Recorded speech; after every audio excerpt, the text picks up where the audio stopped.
ও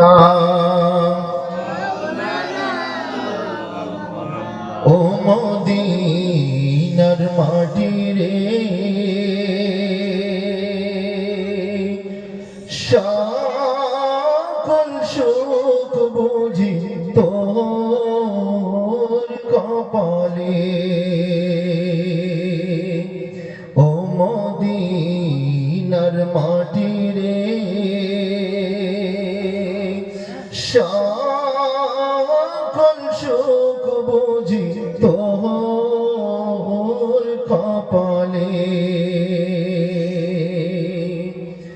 ও Medina রে,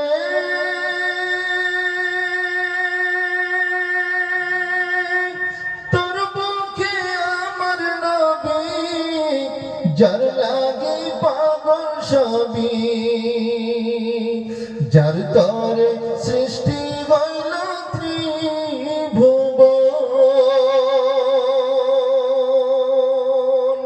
যার তরে কাঁদি আমি কখন যাব সেখানে।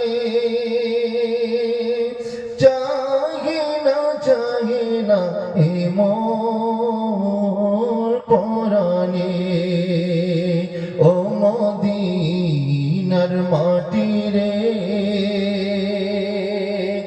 সকল সুখ বুঝি তোর কপালে। আল্লাহুম্মা সাল্লি আলা সাইয়্যিদিনা মাওলানা মুহাম্মদ ওয়া আলা আলি সাইয়্যিদিনা মাওলানা মুহাম্মদ। আজ এই মহান ইসলামিক জলসার সম্মানিত সভাপতি সাহেব, আমার পাশে উপস্থিত জনাব স্থানীয় ইমাম সাহেব এবং আমার সামনে উপবিষ্ট সমস্ত শ্রোতা মণ্ডলী, আমার মুরব্বী বাবাজিরা, নওজওয়ান যুবক ভাইরা, পর্দার অন্তরালে আমার মা এবং বোনেরা, আমি সকলকে জানাই এই পবিত্রতম কোরআনুল কারীমের মাহফিল থেকে হৃদয় নিংড়ানো সালাম, ভালোবাসা এবং শুভেচ্ছা। আমরা সর্বপ্রথম মহান আল্লাহ রাব্বুল আলামিনের দরবারে সকলেই একবার শুকরিয়া জ্ঞাপন করি, যিনি শুধু আমাকে নয় আমাদিগকে তার এই পবিত্র কোরআনের মাহফিলে বসার মতো, বলার মতো এবং শোনার মতো যে একটা সুন্দর সুযোগ করে দিয়েছেন। সেই জন্যে পৃথিবীর কোনো মানবের কাছে নয়, পৃথিবীর কোনো বৈজ্ঞানিকের কাছে নয়, কোনো বুদ্ধিজীবীর কাছে নয়, একমাত্র যিনি আমাদের খালিক, যিনি আমাদের মালিক, যিনি আমাদের স্রষ্টা, যিনি আমাদের রিজিক দাতা, যিনি আমাদের মারনেওয়ালা রব, যিনি আমাদের জীবন দান করনেওয়ালা রব, সেই রবের দরবারে শুকরিয়া জ্ঞাপন করছি। সকলে মিলিত কণ্ঠে পড়ি আলহামদুলিল্লাহ। আর একটু জোরে হবে না আলহামদুলিল্লাহ। এবং বিশ্ব নবীর দরবারে জানাই লাখ কোটি বার সালাম। আরেকবার বলি সাল্লাল্লাহু আলাইহি ওয়াসাল্লাম। আজ আমরা যে বাড়িতে একত্রিত হয়েছি, আমরা প্রত্যেকেই জানি যে এই বাড়িওয়ালা ভাই সাহেব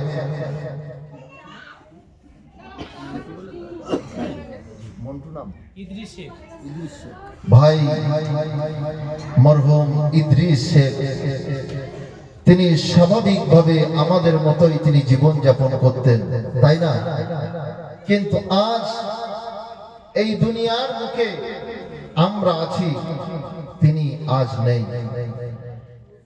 আল্লাহ পাক রব্বুল আলামিন কোরআনুল কারীমের ভিতরে ঘোষণা করেছেন, কুল্লু নাফসিন যায়িকাতুল মাউত, যে প্রত্যেকটা প্রাণীশীল জীবকে একদিন মৃত্যুর স্বাদ গ্রহণ করতেই হবে। চাই সে রাজা হোক, চাই সে প্রজা হোক, চাই সে ধনী হোক, চাই সে অট্টালিকায় বসবাসকারী হোক, চাই সে এসিতে ঘুমাক না কেন, আর পথের ধারে ফুটপাতে সে ঘুমাক না কেন, ধনী গরিব, মাস্টার ডাক্তার, শিক্ষিত অশিক্ষিত কোনো বিবেচনা করা হয় না। যার আয়ু যখন সমাপ্ত হয়ে যায়, আল্লাহ রাব্বুল আলামিন মালাকুল মউত আজরাইল আলাইহিস সালাতু ওয়াস সালামকে ততক্ষণ না অর্ডার দিয়ে দেন তার জান কবজ করে নিয়ে নেওয়া হয়। কথা ঠিক না? আজ সেই ভাইয়ের জন্যে, তার রূহের মাগফিরাতের জন্যে, তার রূহের কল্যাণার্থে একটু সবরাসানির মজলিস তার ঘরওয়ালি এবং তার সন্তানেরা আজ এই পাক মাহফিল আয়োজন করেছেন। তাই তো আমরা সকলেই চাই যে আল্লাহ রাব্বুল আলামিন আমাদের ওই ভাই সাহেবের জীবনের সমস্ত গুনাহগুলোকে তিনি যেন মাফ করে দেন। সকলেই বলুন আমিন। আমি আপনাদের সম্মুখে পবিত্রময় আল কোরআনুল কারীম থেকে কয়েকটা আয়াতে কারিমা পরিবেশন করেছি। তার মধ্যে আল্লাহ পাক জানালেন, কাইফা তাকফুরুনা বিল্লাহি ওয়া কুনতুম আমওয়াতান ফাআহইয়াকুম সুম্মা ইউমীতুকুম সুম্মা ইউহয়ীকুম সুম্মা ইলাইহি তুরজাউন। আল্লাহ পাক জানালেন, ও দুনিয়ার মানুষেরা, কাইফা তাকফুরুন, কেমন করে তোমরা দুনিয়ায় আমার সঙ্গে তোমরা নাকুফরি করো, আমি আল্লাহ, আমাকে তোমরা অস্বীকার করো, আমাকে তোমরা ভুলে তোমরা জীবন যাপন করছো, পারিবারিক জীবন, শিক্ষা জীবন, সমস্ত শিক্ষাঙ্গনে তোমরা আমি আল্লাহ, আমি যে তোমাদেরকে দুনিয়ায় পাঠালাম কিসের জন্য তোমরা সেটাও জানলে, শুনলে, বুঝলে, কিন্তু তোমরা একটা বারের জন্য আমার হুকুমগুলো তোমরা মানতে পারলে না। এবং আমি তোমাদেরকে যে নিয়ামত দিয়ে ভরপুর করে দিয়েছি, আমার নিয়ামতগুলো তোমরা সব কিছু খাচ্ছ, নিচ্ছ, ভোগ করছো, তারপরেও আমি আল্লাহ আমার কাছে তোমরা শুকরগুজারি করো না। এটা কেমন করে পারো? আচ্ছা বলুন, কোন মানুষ যদি তার বাড়িতে একটা কাজের কর্মীকে রাখে, তার নির্দিষ্ট মাস চলে যাওয়ার পরে, এক মাস পরে তার যথেষ্ট তার পারিশ্রমিক হিসাবে তাকে দেওয়া হয়, যদি ৫,০০০ হয় সেখানে ১০,০০০ করে দেওয়া হয়। তারপরে যদি সেই কর্মী কাজের ভিতরে কোনো গাফিলতি থাকে তার, তাহলে সেই মালিকের রাগ হবে না? হবে না? মালিক কি বলবে? যে তোর ৫,০০০ টাকা দিলেই আমার জন্য যথেষ্ট ছিল, তুই যা কাজ করিস, কিন্তু ৫,০০০-এর জায়গায় আমি তোর ১০,০০০ করে দিই, তারপরেও তুই সদা সর্বদা তোর কাজগুলো হয় এলোমেলো, কাজ করিস না, করিস না, বিভিন্ন সময়ে তুই বিভিন্ন রকমের কথাবার্তা বলে তুই এখান ওখান চলে যাস, তুই আমার সঙ্গে এই রকম কেন করছিস? বলেন, একটা কর্মী যদি এইভাবে ১ মাস, ২ মাস, ৩ মাস যদি করে, সেই কর্মীকে কোনো বাড়িওয়ালা, কোনো দোকানের মালিক সেই কর্মীকে কি রাখবে বলে মনে হয়? রাখবে না। কারণ সে তো যথেষ্ট পরিমাণে তার মাইনে দিয়ে রেখেছে। কাজের ত্রুটি যদি একাধিকবার করে, তাহলে তাকে আর রাখবে না। ঠিক অনুরূপ ভাবে আল্লাহ রাব্বুল আলামিন পাক গ্রন্থ আল কোরআনুল কারীমের ভিতরে ঘোষণা করে বলেন, বান্দারে, আমি তোদেরকে দুনিয়ার মুখে পাঠালাম, কিসের জন্য পাঠালাম? শুধু দুনিয়ায় যে কাজ করে চলবি, শুধু দুনিয়াদারি করবি তার জন্য নয়। আমি রব্বুল আলামিন দুনিয়ার মুখে তোদের একটা কারণে আমি পাঠিয়ে দিলাম। আল্লাহ রব্বুল আলামিন কোরআনুল কারীমের মধ্যে বলেছেন, ওয়া খালাকাতুল জিন্না ওয়াল ইনসা ইল্লা লিয়াবুদুন। ও দুনিয়ার মানুষেরা, আমি দুনিয়ার বুকে জিন জাতিদেরকে এবং মানুষদেরকে আমি সৃষ্টি করেছি শুধু খানা পিনা করার জন্য সৃষ্টি করি নাই, দুনিয়ার বুকে শুধু শিক্ষা গ্রহণ করবে তার জন্য পাঠাই নাই। আমি তাদেরকে কর্ম স্থানে শুধু কর্ম করে যাবে তার জন্য আমি তোমাদেরকে পাঠাই নাই। আমি তোমাদেরকে পাঠিয়েছি ইল্লা লিয়াবুদুন, কেবলমাত্র শুধুমাত্র দুনিয়ায় যে আমি আল্লাহ আমার ইবাদত আরাধনা করবে, আমার ইবাদত আরাধনা করবে। সেই ইবাদত আরাধনা শিক্ষাঙ্গনের মধ্যেও তুমি শিক্ষা অর্জন করবে, তার মধ্যে আমার ইবাদত লুকিয়ে আছে। তুমি নামাজ পড়বে, তার মধ্যে আমার হুকুমগুলো নিহিত আছে, তার মধ্যে ইবাদত আছে। তুমি বাড়িতে খেতে বসবে, তার মধ্যেও আমার ইবাদত নিহিত আছে। তুমি মানুষের সঙ্গে কথোপকথন করবে, তার মধ্যে আমি আল্লাহ আমার ইবাদত লুকিয়ে আছে।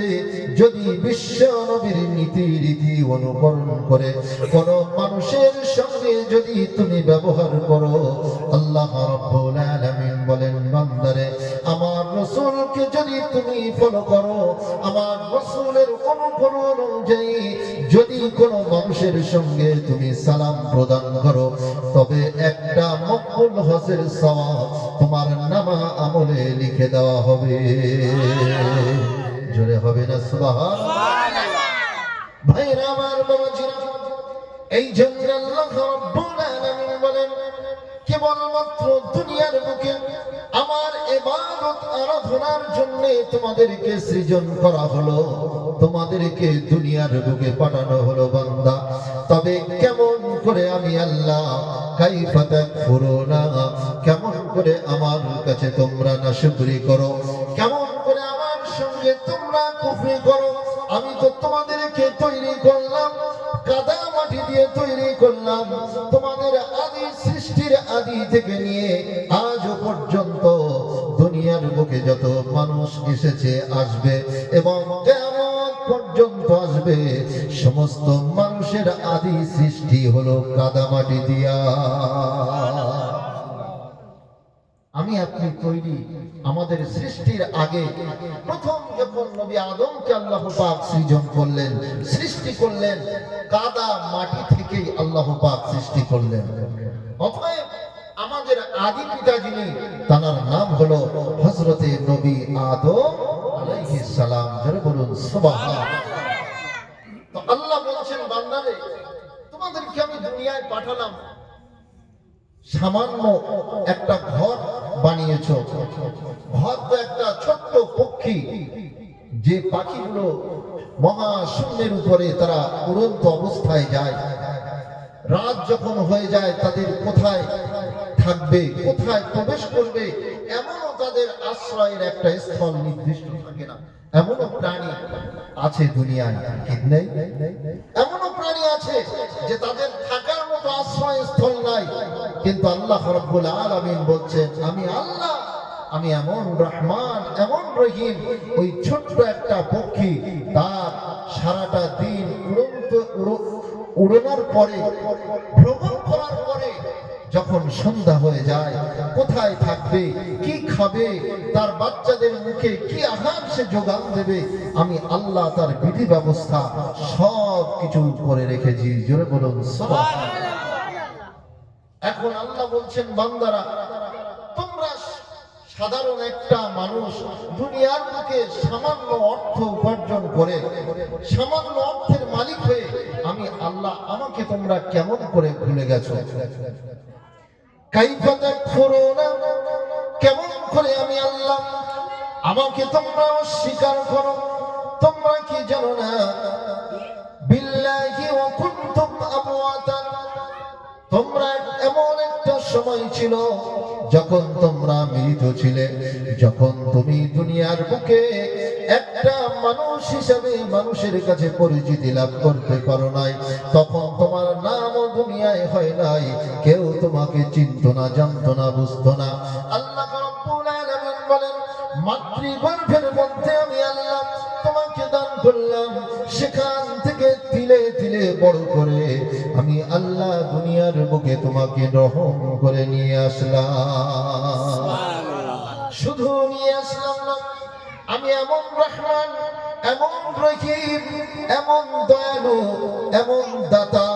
তুমি যখন মায়ের গর্ভের মধ্যে ছিলে, মাংস পিণ্ডে আকারে তুমি যখন মায়ের গর্ভের মধ্যে ছিলে বান্দা, তোমার কি খেতে হবে, তুমি কি খাবে, তোমাকে কে খাবার দেবে, এই চিন্তা তোমার মধ্যে ছিল না। তোমার মা বাবা তারাও চিন্তা করতো না। কিন্তু আমি আল্লাহ মায়ের গর্ভে যখন তোমাকে সেট করে দিলাম, তার সঙ্গে সঙ্গে ওই মায়ের গর্ভে তুমি কি খাবে, কেমন করে বেঁচে থাকবে, আস্তে আস্তে করে কেমন করে বড় হবে, সমস্ত রকমের সুকৌশল সিস্টেম গুলো আমি আল্লাহ আমার কুদরত সেদিন গ্রহণ করেছিল। আর একটু জোরে হবে না সুবহানাল্লাহ? না দেখবে কি রহমান যে আমরা দুনিয়ায় আসবো। মায়ের গর্ভে আসার আগে আমরা কেউ জানতাম না। অকুন্তুম মুআতান, আমরা তো মৃত ছিলাম। সেই মৃত থেকে আল্লাহ পাক আমাদের দয়া করে অনুগ্রহ করে মায়ের গর্ভের মধ্যে নিয়ে আসলেন এবং নির্দিষ্ট দিন অতিবাহিত হওয়ার পরে আল্লাহ পাক আমাদের মধ্যে জান দিয়ে দিলেন, অর্থাৎ রূহ প্রদান করলেন। জোরে বলুন সুবহানাল্লাহ। প্রিয় বন্ধুগণ, আল্লাহ রাব্বুল আলামিন বলেন, বান্দা যখন তোমার মধ্যে রূহ আমি দিয়ে দিলাম, তোমার মধ্যে জান নামক একটা জিনিস আমি দিয়ে দিলাম, তারপর থেকে তোমার সমস্ত খাদ্য গ্রহণ করার মতো ক্ষমতা আমি আল্লাহ দান করে দিলাম।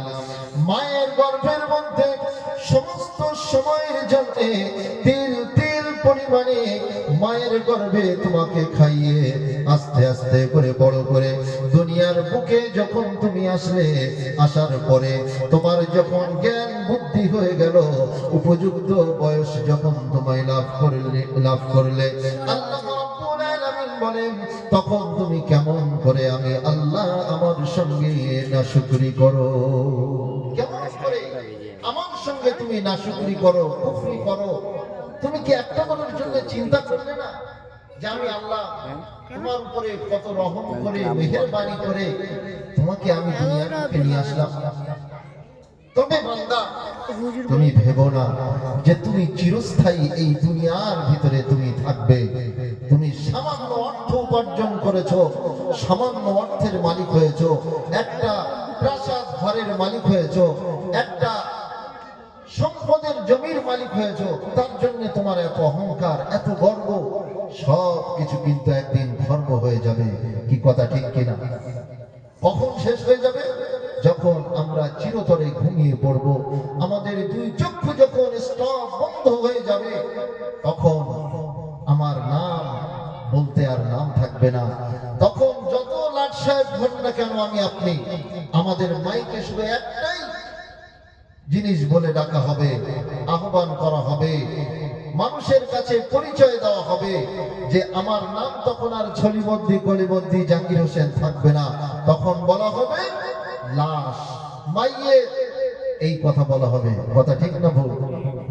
এই জন্য ভাইরা আমার, সেই মহান আল্লাহ রাব্বুল আলামিন কত বড় মেহেরবান, তিনি চান না কোনো মানুষ আল্লাহর সঙ্গে কুফরি করুক, আর কুফরি করে কোনো মানুষ দুনিয়ার বুক থেকে সে মারা যায়, এটা কখনো আল্লাহ চান না। ভাইরা আমার, কোরআনুল কারীমের এই আয়াতের তরজমার মধ্যে এসেছে, দুনিয়ার বুকে মানুষ যখন প্রাপ্ত বয়স্ক হওয়ার পরে আল্লাহর নাফরমানিতে যখন সে ডুবে যায়, যখন কোনো মানুষ এমন করে দেখা যায় আল্লাহর হুকুমের বিরুদ্ধাচরণ করে, নামাজ থেকে গাফিল থাকে, আল্লাহর হুকুম আহকামগুলো পায়ে বাড়িয়ে দিয়ে শয়তানের অনুসারী হয়ে যায়, আল্লাহ রাব্বুল আলামিন তখন ওই বান্দাকে উদ্দেশ্য করে বলে, বান্দা তুই আর গুনাহ করিস না। যদি তুই গুনাহের দিকে ধাবিত হয়ে যাস, তাহলে চিরতরের মতো তোর জন্য জাহান্নাম দরজাগুলো খুলে দেওয়া হবে, জাহান্নামের দরওয়াজাগুলো খুলে দেওয়া হবে যদি তুই শয়তানের অনুসারী যদি হয়ে যাস। এখন বলুন তো দেখি, সমাজের মুখে ইমামের অনুসারী বেশি হয়, কোরআনুল কারীমের অনুসারী বেশি হয়, বিশ্বনবী মুহাম্মদ রাসূলুল্লাহ সাল্লাল্লাহু আলাইহি ওয়াসাল্লামের অনুসারী বেশি হয়, না শয়তানের অনুসারী বেশি হয়? সমাজে কার অনুসারী বেশি? শয়তানের অনুসারী বেশি। গ্রামে শহরে পাড়ায় গঞ্জে যেখানেই আপনি দেখেন না কেন, ইমাম সাহেব মসজিদে বয়ান করলো, ইমামের কথার গুরুত্ব দিল না। কোন মাহফিলে কোনো এক আলেম বক্তৃতা দিল, সেই বক্তৃতার কোনো কর্ণপাত করলো না। কর্ণপাত করলো কোথায়? মদের আসরে কি কথা হয়েছে, তাসের আড্ডায় কখন আহ্বান করা হয়েছে, অমুক জায়গায় কখন আহ্বান করা হয়েছে, যেখানে গেলে শয়তানের প্ররোচনা, শয়তানের আকৃষ্টে মানুষ আত্মহারা হয়ে যায়, আর মানুষকে জান্নাত থেকে টেনে এনে জাহান্নামমুখী করে দেয়, সেই দিকের মানুষটা সদা সর্বদা বেশি। এখন বলুন, এই মানুষটা উপযুক্ত বয়স হওয়ার পর থেকে নিয়ে সব কিছু দুনিয়ায় চিনলো, বুঝলো, ভালো মন্দ সব কিছু বিচক্ষণ করলো,